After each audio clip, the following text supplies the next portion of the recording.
Due to the graphic nature of this program, viewer discretion is advised.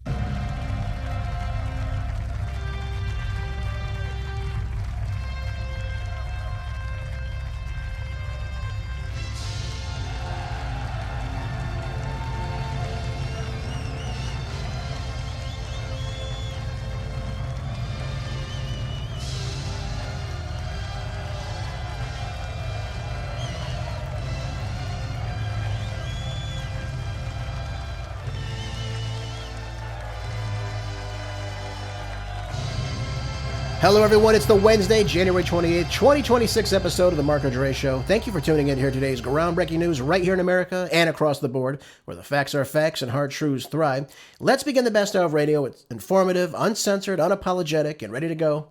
Let's start off my first article. This is out of the California Post that just debuted on Monday of this week. And the article was written by Dr. Michael Savage. Obviously, you know him from the radio. He's a Hall of Famer. And his article is called, After Newsom, Can California Be Saved? Now, this obviously drew my attention right away as a former California resident. He talks about how he first stepped foot in California in the 1960s. Beautiful landscape, surreal, opulent, just out of a story, out of a movie. And I think for a lot of people that first go to California, they see the exact same thing. I know I saw the same thing way back in 2010. A beautiful state, absolutely beautiful. It's just been mismanaged, of course. But he talks about Gavin Newsom. And, of course, he talks about the atmosphere of California's politics that could produce such a candidate. And he talks about his time on the radio and how he gave Newsom various nicknames, of course, and how he underestimated him at times. When Gavin Newsom backed the gay marriage bill, he said on his show he named him Any Twosome Newsom. He even said he talked to his father, said, hey, your son just committed political harry-carry with this gay marriage push, and his father agreed with him. But they were both wrong. Gavin Newsom survived. The Democratic machine played on. Now you have to ask yourself, why is that? Well, because the people in California were beginning to leave the state. The Republicans had had enough. People left. People are beginning to shift out. There's more people coming in. There's more people, obviously, illegal aliens coming in the state, more immigrants coming into the state. And as a result of this, you see the not only demographics, but the politics of the state beginning to shift. Now, Newsom began to align himself with the all-powerful gay rights movement and the gay mafia in the state. And, of course, the later formidable forces of La Raza, which means the race, right? It's supposed to be this pro-Latin group. Which is interesting because people in Latin America most of them are white, which I find funny, of course. Probably you do too. But I digress. And of course, the SEIU, we know what that is. Okay, we've heard about them as of late. But Newsom goes on to become governor. And of course, now he's the star of the Democratic machine, if we can all believe any of that. Now, Newsom's had many faults and failures. I've talked about it on this show. And that list continues to go on, and it probably will not end until he leaves office, because he'll screw up something else, I'm quite sure of that. But regardless of all that, it doesn't seem to matter that California is the highest tax state as far as income tax. It's the highest state with the highest gas prices, second to worst roads, second to worst schools, unaffordable housing, homeless bums in the streets, out of control. Has doubled under his watch. And by the way, the money, as you all know now, we don't know what has happened to billions of dollars. And of course, the bullet train to nowhere. And the latest gaffe, the Palisades fire under his leadership. Unbelievable. And it only gets worse as time goes on. So Newsom's in a long line of governors, particularly Democrats, that have helped destroy the state of California. Now, despite all this, he was recalled in 2021. And somehow he survived that. I have my own theory on how that happened. I won't bore you with that. But he did survive. And the Republicans, though, continued to dismiss him as a lightweight. And should we be doing that? Of course not. We shouldn't be doing that. Now, as far as his accomplishments, though, we can obviously say that there's much to point to. As far as nothing. He hasn't accomplished really much of anything except destroying things and making things worse for the average Californian. But Savage asked the question, can California be saved from itself? Now, many prominent business leaders have left the state. Many Republicans have left the state. Even many Democrats, by the way, have left the state because they're sick about what they see in California. You're even seeing people in Hollywood leave the state of California because they can't take it either. And these people voted for Gavin Newsom. They voted for the Democratic policies. And now you have the SEIU pushing this communist-style wealth tax to continue to, of course, fund free health care for people in the third world. Wonderful, right? I guess that's everyone's responsibility but their own. But it's a one-party state. We've got to understand this, and it's only going to get much worse from here on out. Whichever governor succeeds Gavin Newsom after he leaves office next year will be far to the left of him, unless there's some possible way that a Republican can win. We're seeing a little bit of a shift as far as individual popularity among candidates. And we have 2 Republicans leading right now. But you've got to understand, you've got to have 51%. And right now, the 2 top candidates, who are both Republicans, only bring up about 35, 36%. You can't do that. You can't do that. You got to find a way to 51. It's going to be very, very difficult for a Republican right now. And Newsom's successor, whatever leftist it might be, whether it's Katie Porter or Eric Swalwell or any other ignoramus that the Democrats can cook up, they will raise the state income tax because they have to. They will pass a new wealth tax, not just on billionaires, but anyone that he or she can. That's what Dr. Savage goes on to say. He's absolutely right about this. Now, the only way to save the state, and I agree with him 100% right here, is for the state of California to copy the Florida successful's policies. And they're not going to do that, though, because California's policies are the exact opposite. If California lowered its tax base, if it cracked down on crime, if it cleaned up the streets, if it rebuilt, and obviously, if you want to call it reconstruction, I don't know what you would call it, but change the landscape of the city a little bit, people would move back. But the left is not going to do that because they don't care about fixing these things. It's not in their purview. They could give less than a damn about this. And they only dream about a Democratic president in the future bailing them out. Now, Gavin Newsom's probably going to leave office with $72 billion in the hole.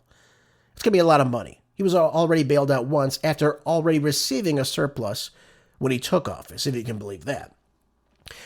One of the things that he points to, Dr. Savage, in this article, and I agree with him 100%, he says that California should look at all of these successful policies of Florida. And I've said this to you before, I will say it again. I told you before, the only person that can beat Gavin Newsom in an election head-to-head is not going to be a J.D. Vance. It's not going to be a Ted Cruz or a Marco Rubio. It won't be anyone in the Trump administration right now.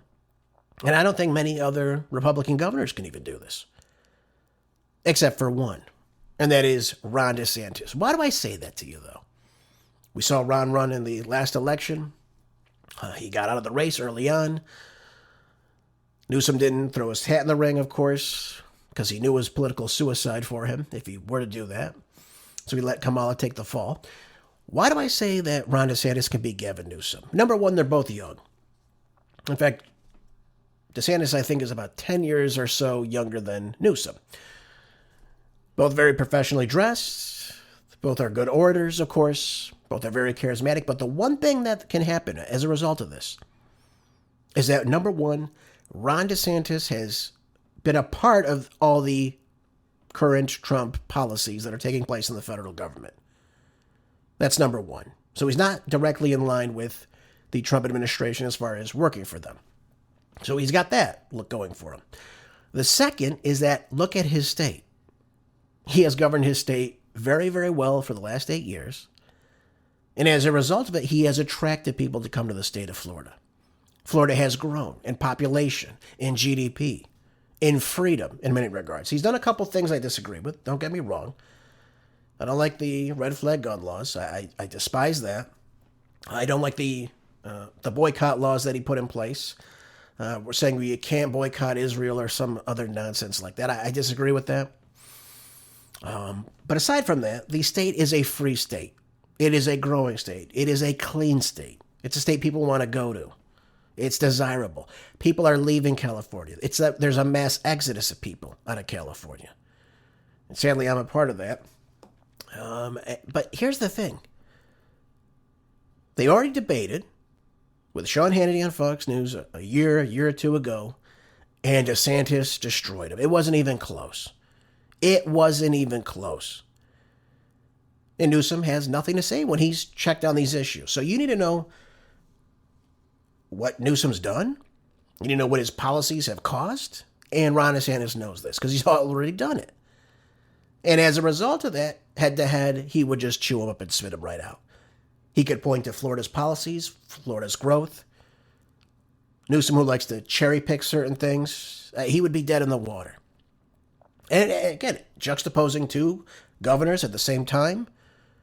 One is gaining population, one is losing population. One is gaining GDP, the other one is losing GDP.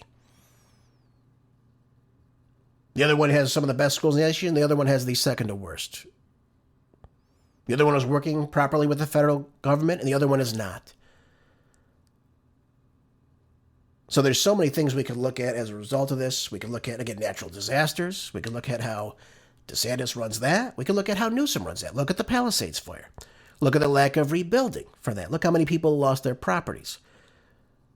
And again, look how Gavin Newsom is so quick to sign bills to sell it for cheap housing now, if you can imagine that.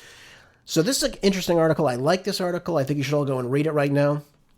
I like this so much. And by the way, he ends brilliantly again, talking about the new California on the East Coast. That'd be Spanberger's Virginia. And look at her. She enacts every single far-left blueprint out of the Democratic book. Sanctuary state policies, trans identity issues, attacks on free speech, gun crackdowns, tax increases, expanding mail-in ballots. Look, that's how Gavin Newsom stays in power. Ballot harvesting and mail-in ballots, of course. And again, no checks on election cheating. You can't check this, just like in California. And this is what I say to myself, why hasn't Trump gone into California? Why hasn't he done any forensic audits on the voting machines in California? You want to see fraud, that's right there for you, right in front of your eyes. Why he's not done that, it's beyond me. But this whole thing is for California, for Virginia, to make sure that they never lose again. And that's what happened in California. And that's why it's going to be very difficult for a Republican to win unless a lot of people wake up. And people are waking up slowly, but it's a very small number. And California is worth fighting for. It's a beautiful state. A lot of great people in California, beautiful landscape, a lot to offer, but it's been destroyed by Democratic policies. And by the way, Virginia will be very, very soon as well. So that's the California model. Gavin Newsom wants to take it to the next level at the national stage. Can you imagine that? I don't think people across the country are going to buy that personally, but again, never count out Gavin Newsom. And by the way, the 2030 census, this is out of Yahoo News via the Telegraph, they're actually looking at the redistricting and the apportionments that have taken place. We've seen the redistricting with, obviously, California and Texas and the back and forth. And what they're proposing now is this is not a clear-cut win just for Democrats. What's happening now, and what they're saying right now, is they're looking at GOP-aligned redistricting projects maps that show less seats shifting overall. You've got Texas gaining 4 seats. You've got Florida gaining 2 seats. You got Georgia, North Carolina, Arizona, Utah, and Idaho gaining 1 seat. Now, under that estimate, California loses 4 seats. That's because people are leaving the state. That's a lot of people. Each district is roughly 750,000 people. That's a lot of people migrating out of California. Just thought I'd share that. New York, Illinois, Oregon, Minnesota, Wisconsin, Pennsylvania, and Rhode Island all losing at least 1 seat. Again, this is just in the model prediction. But in both of these, the shifts, which are significant in both projects, given the already razor-thin margins in the House, stand to alter the battlefield for the 2032 presidential campaign and, of course, the fight for the House down ballot at the same exact time. So this is very interesting that Democrats think this is just a clear win for them. What's going to happen?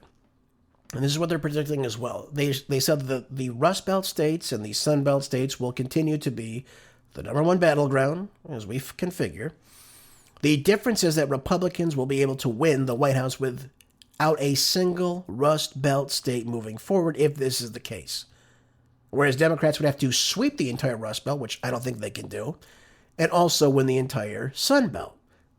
Not going to happen, in my estimation.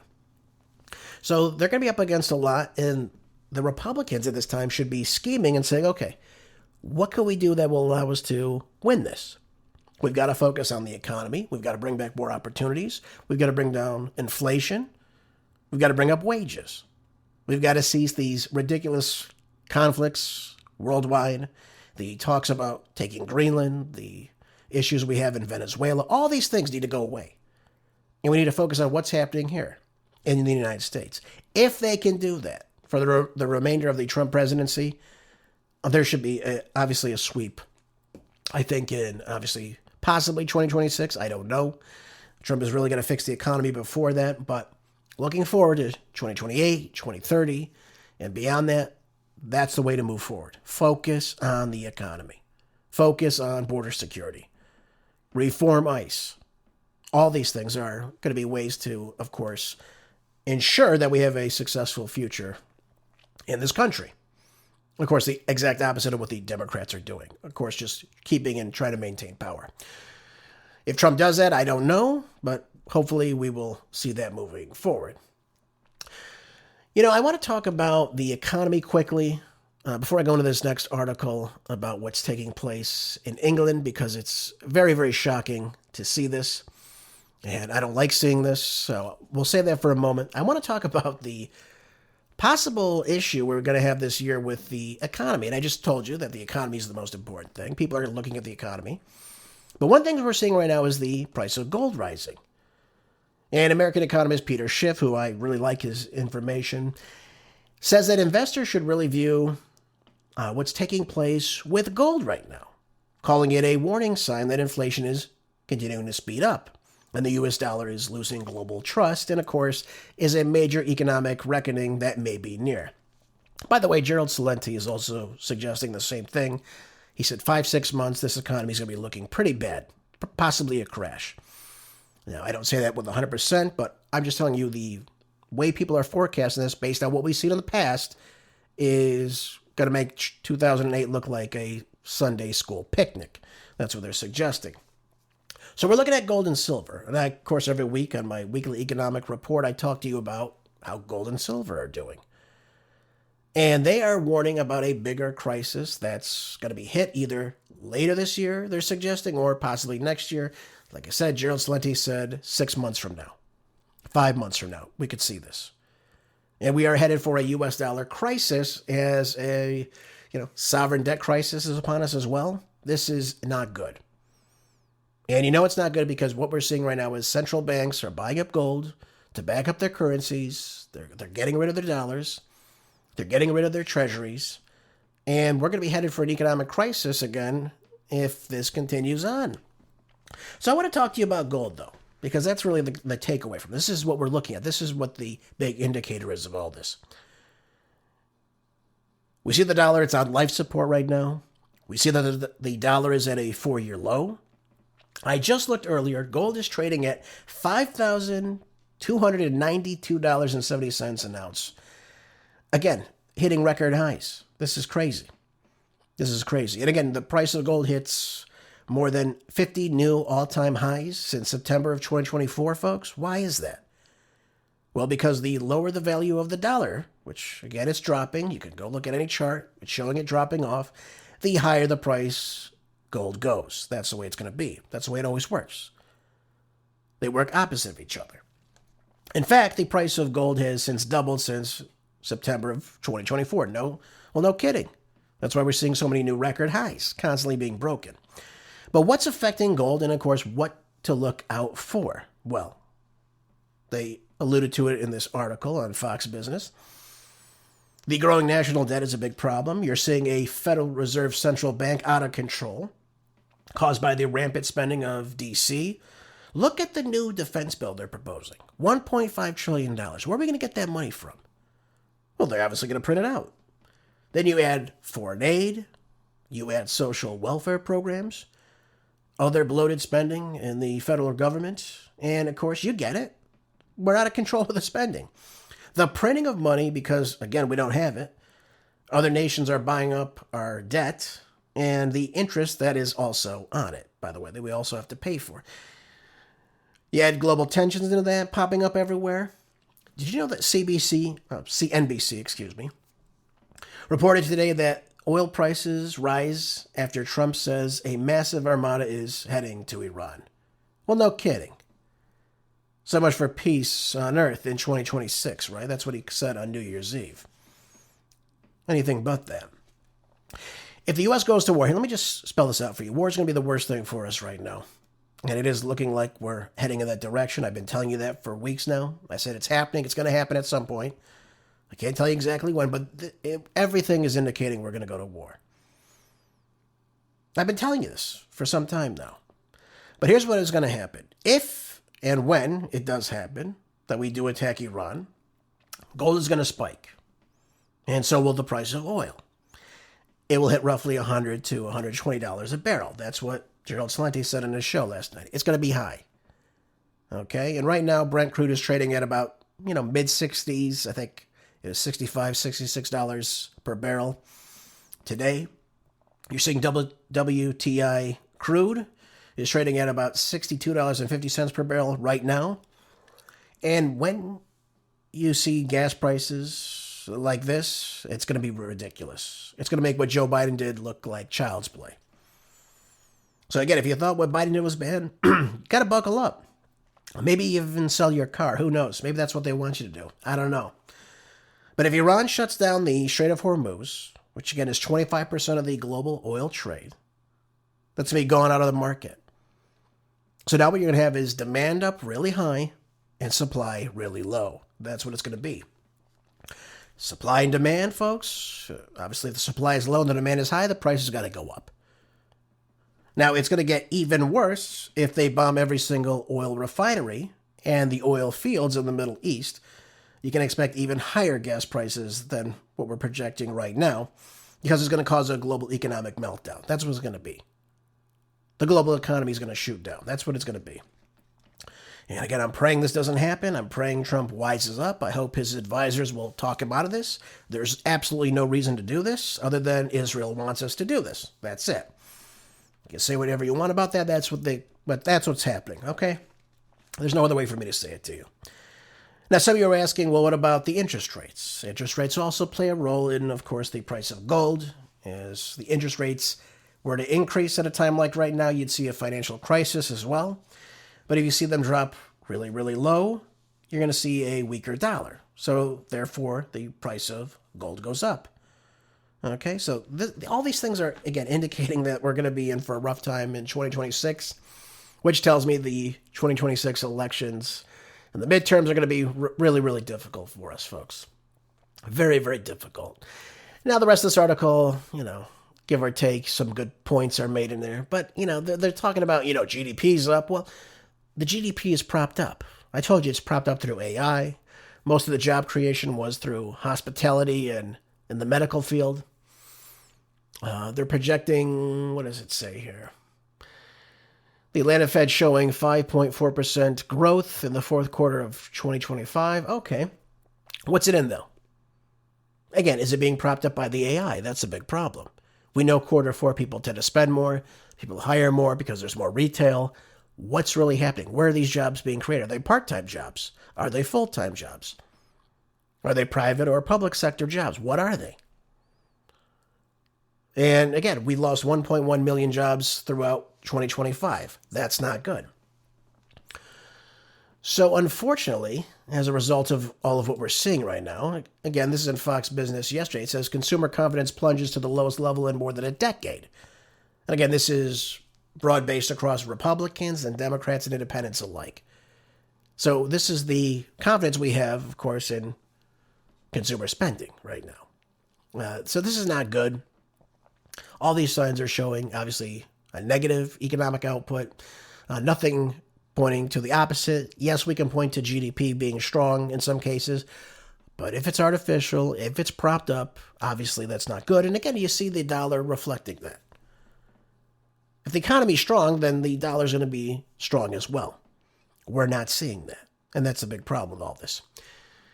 Now, they're saying confidence collapsed in January as consumer concerns about both the present situation and expectations for the future deepen.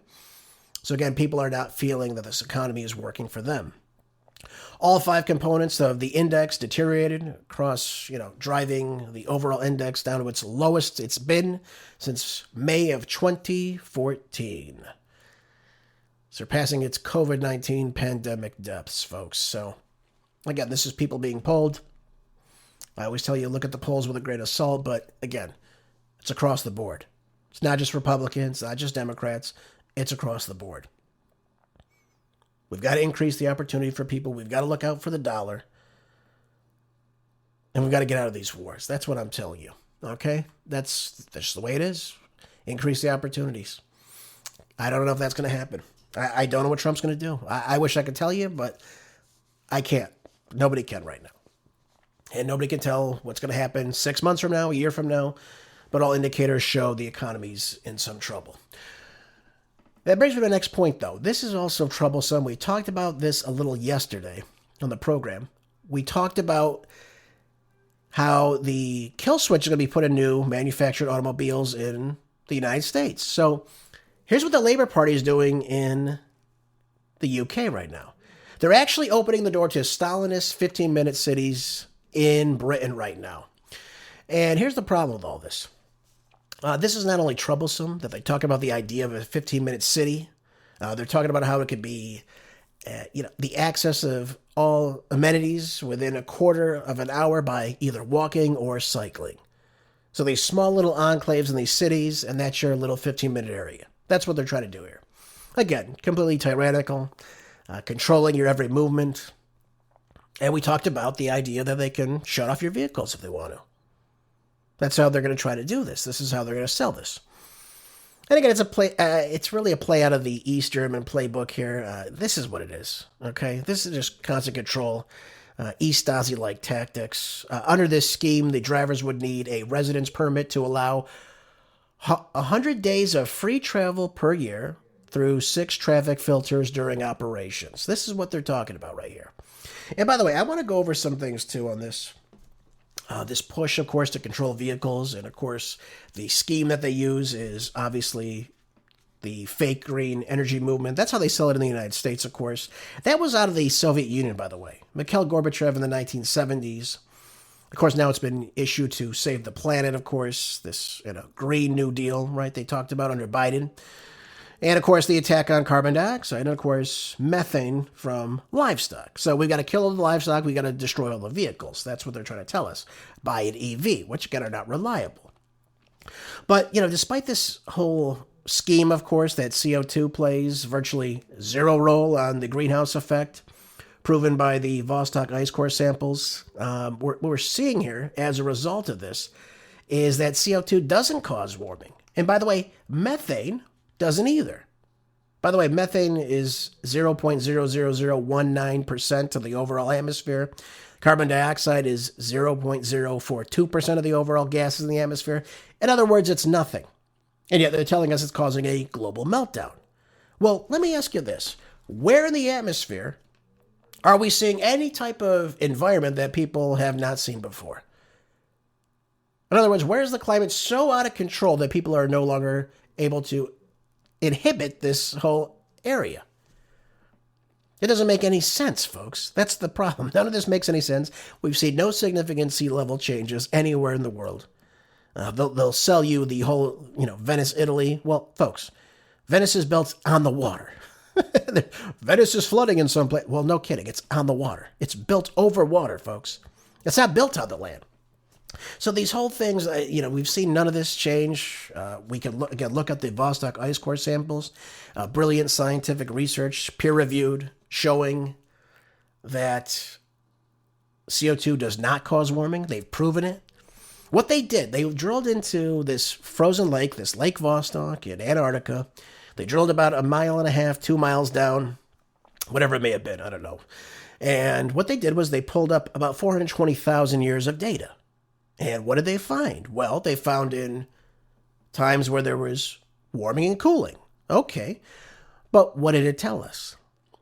In, I think, the 6 or 7 different warming phases, what they found was that the CO2 levels lagged behind the warming that took place by roughly 800 to about 1,200, 1,300 years after the fact. So how can we say that in any of these situations where we saw a warming trend, the climate was getting warmer, that CO2 was the culprit for it, when scientifically they just proved that it was not? It actually lagged behind. And by the way, I looked up, just for you guys, I just wanted to be sure of this, I looked at the CO2 levels and, of course, the parts per million. And what I found, obviously, you can imagine, in 1800, this is kind of pre-industrial revolution, right? There was 282 parts per million of CO2 molecules in the atmosphere, right? 1800. Okay, all right, makes sense, right? It's going to be lower. Okay.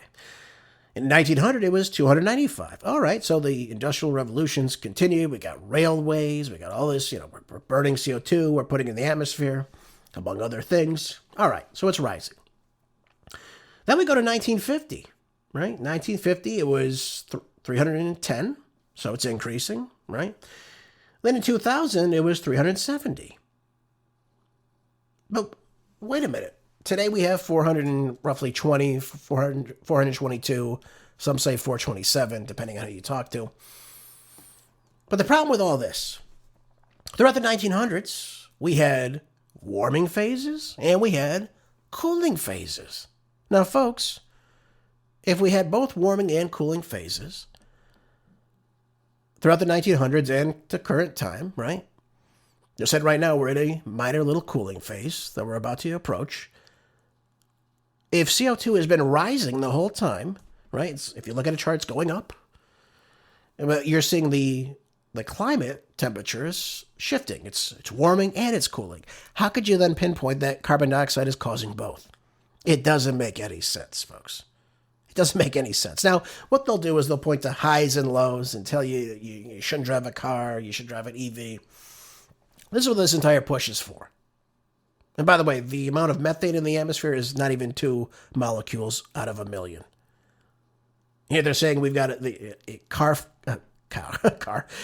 cow flatulence is the root cause of climate change. Really? These idiots, these AOC types, they don't know what the hell they're talking about? 2 molecules out of a million? It makes you wonder, doesn't it, folks? Anyways, so, I wanted to share that with you. This is all a push to get you away from driving. That's what it comes down to. It's draconian. We're seeing things like in the city of Oxford now, they're telling people to drive less, of course, things of that nature. They're using cameras and fines. And I told you this was going to happen. We're seeing right now in various states, like in California, they're putting up these traffic cameras, right? You didn't vote for it. Nobody asked for it. They're putting it up anyway. So what do you think is going to happen when a camera could indicate, right? They could figure out where you are in real time, that you're over 15 minutes away from your home, out of your 15-minute little destination. You're either going to get fined or your vehicle's now going to shut off because you have these kill switches in the cars. See how that's going to work, folks? I think you could see that. And that's why I wanted to share that with you, that this idea of a 15-minute city or traveling beyond 15 minutes isn't so far-fetched now, is it? Unless, of course, you let this happen. And this is why this has been so hush-hush as of late. But this is exactly what they're pushing us for, and of course they use the environment as a reason to prevent you or to deter you from driving your automobiles, folks. So that's another big problem with all that. Anyways, just wanted to share that with you because that's very important. And by the way, they're talking about how a government shutdown may loom as Democrats now demand changes in legislation and funding over ICE. Well, who could have seen that coming? Obviously. So the Democrats are insisting that the Republicans now drop DHS language from the latest package that they're now proposing, and Republicans are refusing to do so. So the House passed a bill that would allocate another, by the way, They've already received $76 billion from the big, beautiful bill last year. Lots of money. But now they're trying to allocate for the next spending bill another $10 billion for ICE. So again, it's not shocking. They're trying to put more money into it and what have you. But the Democrats are miffed about this. Okay, and this is what they see as leverage because of, again, the razor-thin Republican majority they have. They need Democrats to vote for this. Okay, and again, if they lose out any Republicans, it's pretty much dead in the water. Same thing goes with the Senate. How are they going to get to that number of votes unless, of course, they follow suit? So this is taking place in the Senate right now. They're talking about how Trump is focusing on de-escalatory measures. They don't like Kristi Noem as the DHS secretary. They want her to testify in the Senate Judiciary Committee. Okay, all right, fine. But here's the problem. Here's the problem. They want to get rid of this funding. How are they going to do that? Well, if they do succeed in doing this, right, they're vowing to block the funding if it includes anything, any type of language that says anything about the DHS, even if, Kristi Noem comes and speaks, even if they demote Greg Bovino, any of this. It's still a no for the Democrats. They want this out. They want this funding out. So in 2020, it was defund the police. Now in 2026, it's defund ICE. It's amazing, isn't it? Absolutely amazing. And here's some other things they want as well. Take a listen to this. They'd also like significant reforms for how the conduct of federal immigration officers in Minneapolis and other cities as well is performed. And they want prohibiting them from wearing masks during federal operations, requiring a judicial search warrant before entering the suspect's home. Now, I agree with the later of that. I agree with that part of it, of course, 100%. They shouldn't just enter homes without any type of search warrant or without due process. They got me 100% there. I agree with that. Everyone should agree with that. 100%. Shouldn't be asking people for their papers. Look, I get that part. And that's proper reform right there. That's something I think both sides should agree on because it's constitutional. Anything that's not constitutional should not be done by ICE. We all agree on that. Just like we agree across the board in any institution. That's something I would get behind. I think Republicans should too. Anyways, the problem I have with this, the prohibiting of them wearing masks, here's the issue. I was looking at photos from various different journalists, and what they were showing were people holding up signs. Of course, some have obviously explicit language on them. But there were signs of people saying, dox ICE. Now, what is doxing? That means they find out where these people live. Do you think in a climate like this right now, it's good to have people doxed to where they can go to these people's homes, threaten them and their families, destroy their property? That's the whole purpose of the mask wearing. Now, I will go with you. I'll concede with you on this. They should always have identification on them, showing to the people of whom they're interacting with, absolutely. In some form or another, they should have identification on them to prove who they are. Absolutely. 100%. They shouldn't just be wearing masks and, of course, regular street clothes. Absolutely, 100%. But the reason they don't want the mask on is because they know this is going to deter people from being in ICE. Because they're not going to put themselves or their family at risk when they go home. That's what it comes down to. That's the whole reason for it. And again, this, when Democrats refuse to play by the rules, this is what we see right now. And by the way, should this succeed, should this win from the Senate Democrats succeed, and of course removing any additional funding from DHS to get them to go along with it, okay, fine. Fine. After they flood the nation with millions upon millions of illegal aliens, they did nothing about this. Here's what we should do next. This is my take on it. The Senate Republicans must absolutely 100% remove all funding in the $5.7 billion to any refugee program, any social welfare programs for immigrants or illegals alike, and immediately stop funding of all federal dollars to all and every single, not just Minneapolis, but every single declared sanctuary city and state in the nation. How about that? Let's get behind this 100% constitutionally. Now, they want to obviously avoid a scenario in which, of course, the government gets shut down again. Okay, fine. We'll play ball with you. But we're also going to do this as well. How about that? Let's stop just totally kowtowing to the Democrats. Time and time again, let's stand up and say, okay, we'll make reforms. Okay, we'll make sure that, we'll also make sure anybody who attacks an ICE agent, anyone who goes to an ICE agent's home, attacks their property, attacks their family, is put away for X number of years in jail. How about that? Are you down with that? We'll see. We'll see, Chuck Schumer. Look at this. I mean, some of these things I can get behind, but some things are just so ridiculous. You can't flood the country with 12 to 20 million people and be shocked that people are going to remove people from the country. I mean, that's the way this comes down to. And the idea that they're shocked about this is just another thing, by the way. And, one of the disgraces, I call him the gas man, Eric Swalwell, was speaking with CNN, and this is what he said regarding ICE agents if he were governor of the once great state of California. Take a listen to this. But I also call on governors, Kate.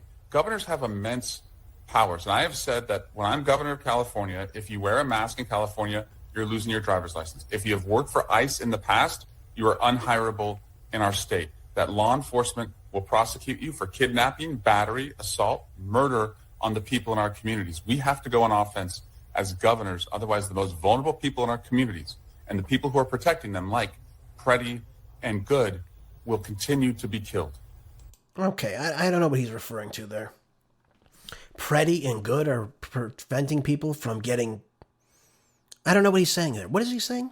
Protecting them? Protecting who?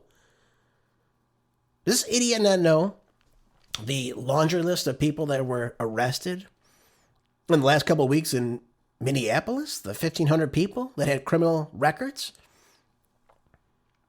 And we're supposed to expect that Good and Preddy were protecting who? The vulnerable population that's subjected to them? When they were trying to arrest a criminal illegal alien at the time of this incident with Alex Preddy, this guy was wanted for, first of all, he was an Ecuadorian national, a legal alien. They didn't hand him over to ICE, so ICE has got to go get him now because the state is a sanctuary state, and of course Minneapolis is a sanctuary city. So now they've got to go find this guy. They didn't end up finding him because of this whole incident that took place. The guy was wanted for, I think, assault, intentional battery, if I'm not mistaken. And now he's on the loose. So who are we keeping safe with all this? By keeping these people, these criminal thugs, in our country? We could talk about ICE all day. Absolutely. And again, there's things I would like to reform as well. Absolutely, 100%. But the idea that keeping illegal aliens convicted of crimes that the state and city have put back on the streets is stupid. It doesn't make any sense. It doesn't pass the smell test. And now Eric Swalwell wants people that worked with ICE to lose their driver's license? How about the illegal aliens, the 17,000 that were issued illegal driver's license, commercial driver's license, that have killed people? What are you going to do about that, Eric Swalwell? By the way, how's he even running for governor? He doesn't even live in the state. It's been proven already. He's been disqualified from running for governor because he doesn't even live in the state anymore. By the way, old tactic too, by the way. This has gone on for quite some time. He's taken a playbook from Schiff, who now resides primarily in Maryland. This is how they get away with it, though. That's how they get away with it. He should be totally disqualified from running for governor. Absolutely, 100%. And by the way, he'd be worse than Gavin Newsom. 100% he'd be worse. But look at how he talks about treating federal agents. You lose your job, you're never going to work in the state of California again. We're going to go after you for murder, kidnapping, as if this applies to every single person, all 22,000 people that work for ICE. Do we do this in any other institution? If there's a bad police officer, do we arrest every single police officer? Do we arrest every single teacher or principal or whomever?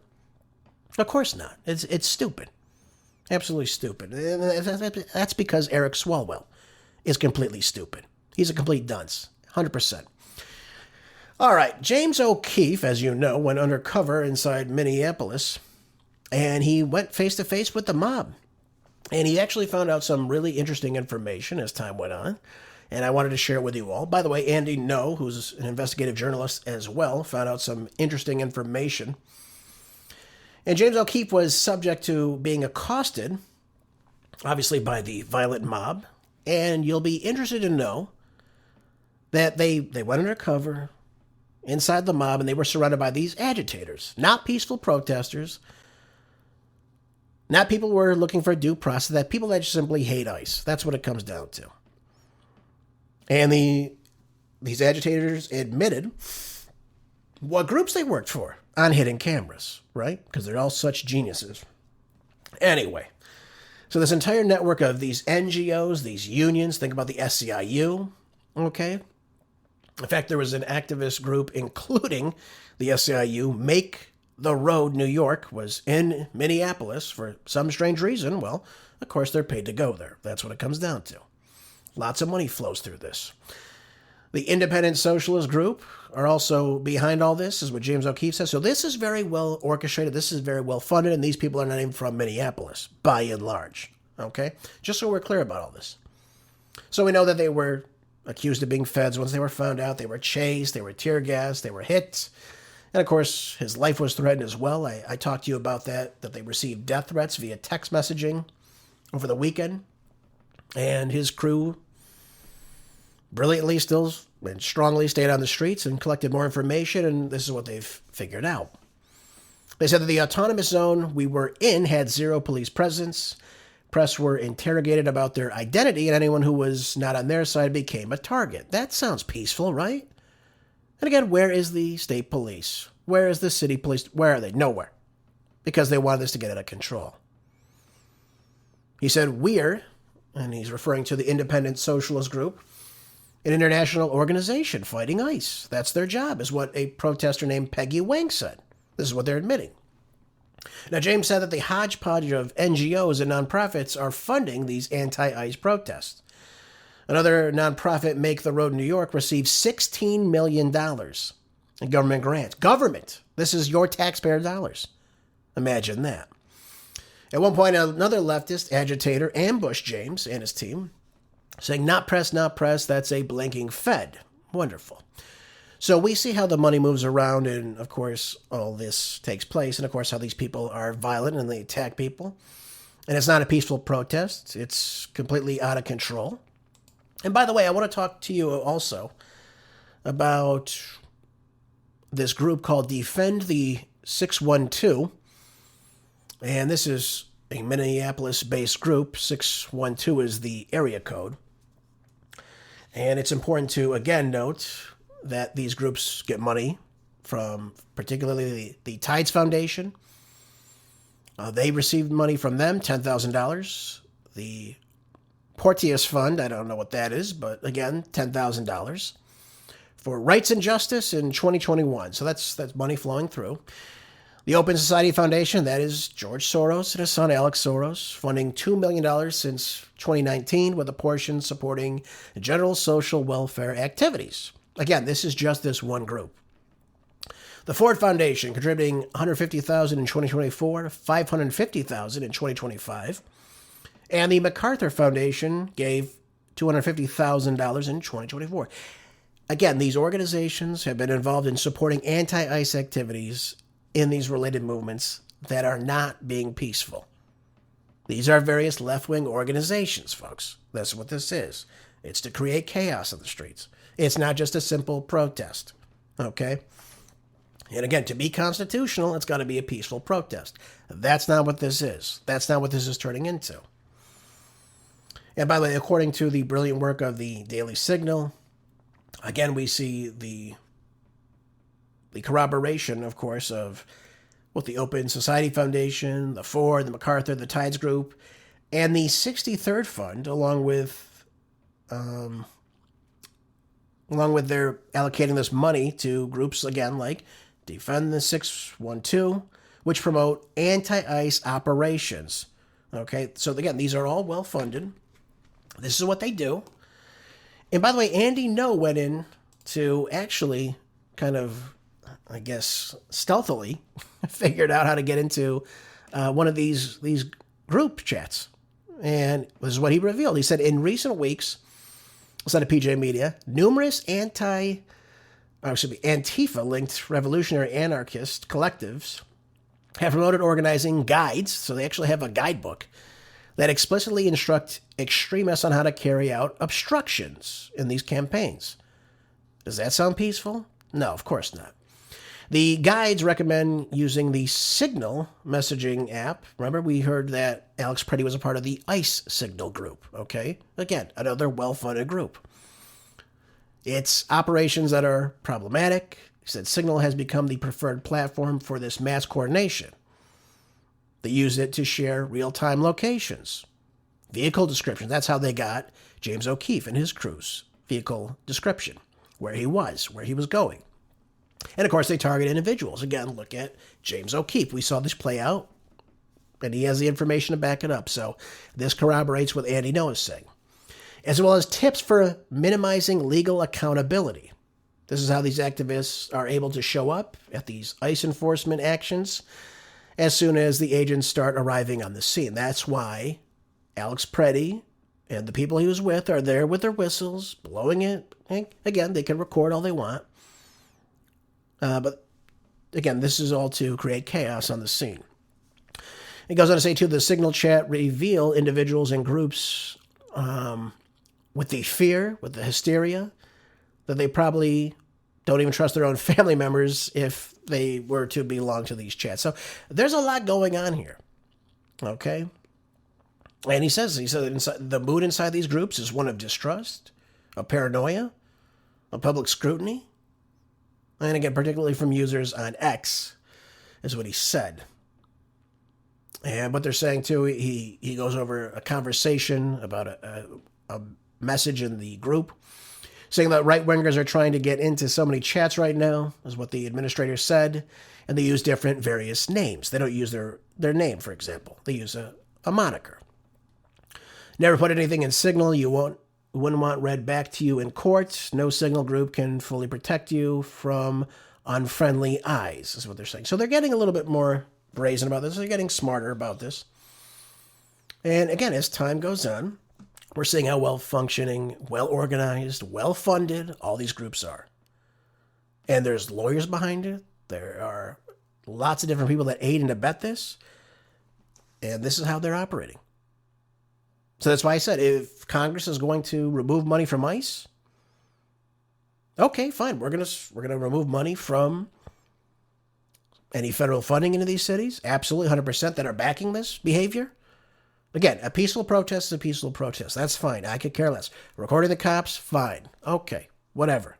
So long as you're not getting in their faces, interacting with them. You can record them all day long. But everything changes once you get hostile towards these federal agents, right? I hope we can all agree on that. Again, you don't have to believe anything ICE does. You don't have to support ICE. I could care less. But once you start impeding their operations, getting in their way, standing in the streets, blocking the streets, destroying public property, targeting, harassing people, that's something totally different. That ceases to be a peaceful protest. And what we're seeing right now is just the exact thing we saw in 2020 with George Floyd. Same damn thing, except now it's not the police, it's now ICE. That's what it is. And by the way, I want to play you one more thing. This is from Robert Reich. I saw this on Judging Freedom's podcast with Judge Andrew Napolitano, and he played this, and I thought it was interesting, and I'm going to play it for you, and we'll break it down momentarily. This is what Robert Reich now is saying about what President Trump is doing, probably to stoke more fear on the fire. Take a listen to this. Trump wants to invoke the Insurrection Act to punish anyone who opposes him. You need to be aware of this imminent danger. It's unfolding very, very rapidly. He's following a 4-point plan that you need to know about. Step 1 is to deploy ICE into so-called blue cities owned by Democrats. This is interesting. I'm going to stop really quick. So number 1, he says he wants to deploy ICE into blue cities, so-called blue cities.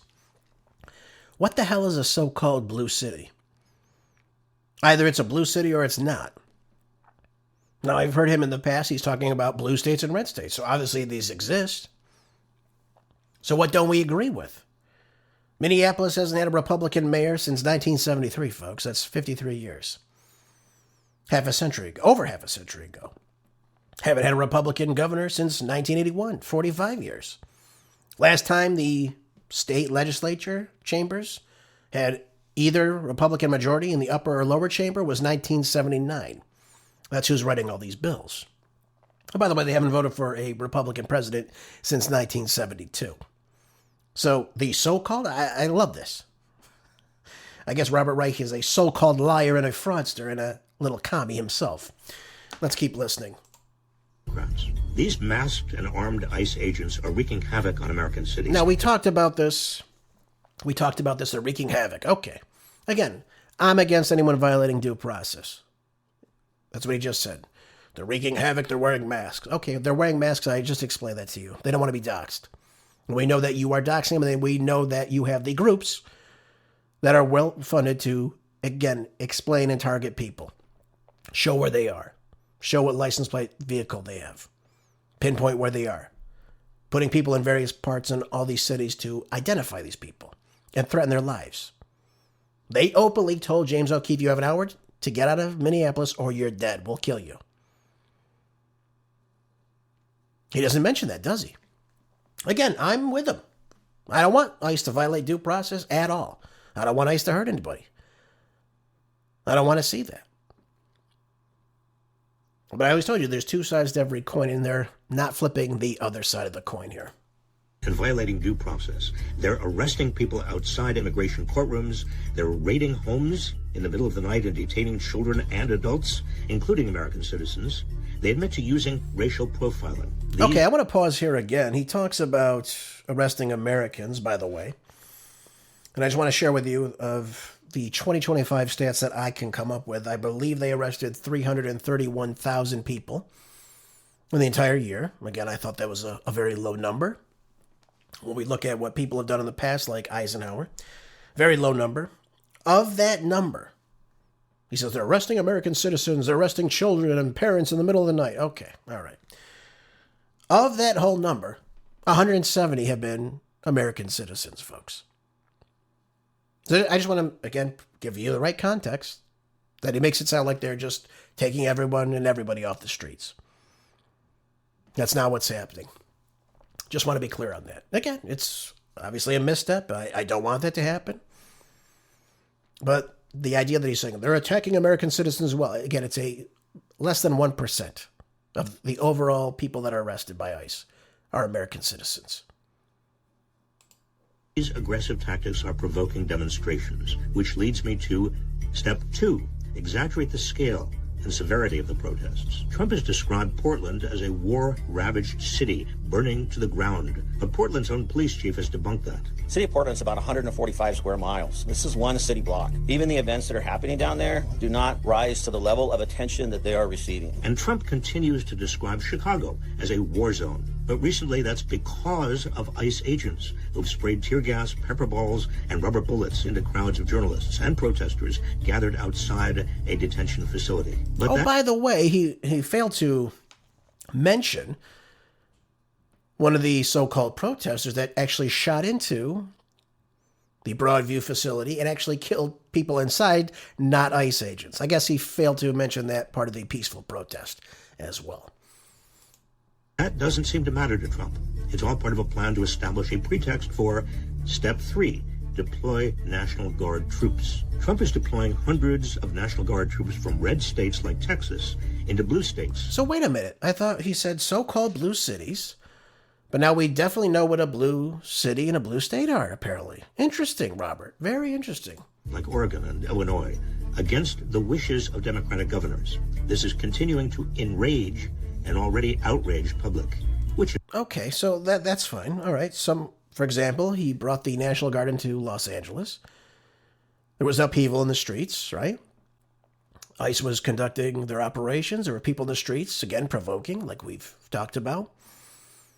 They were destroying things. They were, again, circumventing these operations. And the idea, again, was to bring in the National Guard to create order, because Gavin Newsom wasn't allowing that. Interesting? I think so. Let's keep going. Which is the whole point. Trump wants to stoke actual violence, which would make it easier for him to unleash the final step in his plan, which is step 4, invoke the Insurrection Act. The Insurrection Act empowers the president to federalize the National Guard and use the U.S. military to suppress civil disorder, insurrection, or armed rebellion against the government. Okay. So, let's break that down very quickly. We're almost out of time. Now, he says the Insurrection Act to stop an insurrection. Okay. Well, let's be clear about all this, first of all. He makes it sound like the Insurrection Act has never been used before by any president in American history. You'd be good to know that 13 different presidents, 14 if you want to count Washington before the Insurrection Act even took place, he used the military to put down the Whiskey Rebellion, okay, during his presidency. So we can go through the list of presidents here from Jefferson all the way to H.W. Bush, who, again, various different instances. Again, I could look at Dwight D. Eisenhower. Brought in the 101st through the Little Rock integration crisis. Sent in the military to desegregate the schools in Arkansas because Orville Faubus refused to follow the federal mandate. John F. Kennedy, twice, one of his heroes. University of Mississippi integration troops deployed to enforce the James and Meredith's enrollment. That's a single student. And the Alabama school desegregation, used to enforce federal civil rights orders. LBJ used it 3 different times. Selma unrest, Detroit riots. Oh, a riot. Interesting. Chicago riots. Richard Nixon used it twice. Vietnam War protest. Postal workers strike. H.W. Bush, St. Croix hurricane recovery. There was massive looting. He called in the military. Invoked the Insurrection Act. L.A. riots when things got out of control. 40 people died. So if we're going to be honest, and if there are now people on the ground that are, again, are very well coordinated, very well funded, that are using these communist-like tactics, and again, protest is one thing. But what they're evading, what they're not talking about in this situation, of course, is the fact that these people are well funded. They are out there to, again, they threw bottles of ice at James O'Keefe and his crew, threatening them with actual violence. Are we going to allow that? Something tells me we should not. Now, I don't think he'll put in the National Guard anymore. It seems like there is at least some understanding between Governor Walz and Jacob Fry is what Tom Homan is saying, and we'll see exactly what happens if it's actually necessary. But if this does not quell, if this does not stop, if there's more violence against federal agents, towards city property and what have you, again, like what we saw during 2020, then of course he should invoke the Insurrection Act and stop this. Stop this absolutely. Oh, by the way, I know I'm out of time, but I wanted to go over this article yesterday. I thought it was funny. It's in USA Today. It says, Sydney Sweeney promotes lingerie line in risky Hollywood sign stunt. What happened here? Well, the 28-year-old Euphoria star might be in legal trouble after the reported publicity stunt. She actually climbed the Hollywood sign and I guess used it to promote this lingerie brand of hers. And that came to the attention of the Hollywood Chamber of Commerce, who actually said that the production was not authorized, nor do they have any prior knowledge of it. And according, the chamber is now going to be investigating it. And now they're looking at charging her with trespassing and vandalism for doing this. Isn't that interesting, folks? And only in Los Angeles. Could you actually be charged with something like this when there's so much other crime and chaos on the city streets? It's amazing to me. I love seeing things like that. We'll see what happens with Miss Sweeney, especially when she's been so outspoken about being a Republican in many regards. Folks, thanks again for being here today. I appreciate you so much. Hope you learned something from the show. Hope you'll share it with others. Make sure you're keeping your mind sharp, body strong, staying prepped with food. Stay safe out there if you're afflicted with the recent weather that has taken place, especially if you're not used to it in your given state. Folks, have a great rest of your day. I'll see you back here tomorrow for more groundbreaking news on the next Marco Geray Show. Until then, be good, stay busy, and God bless.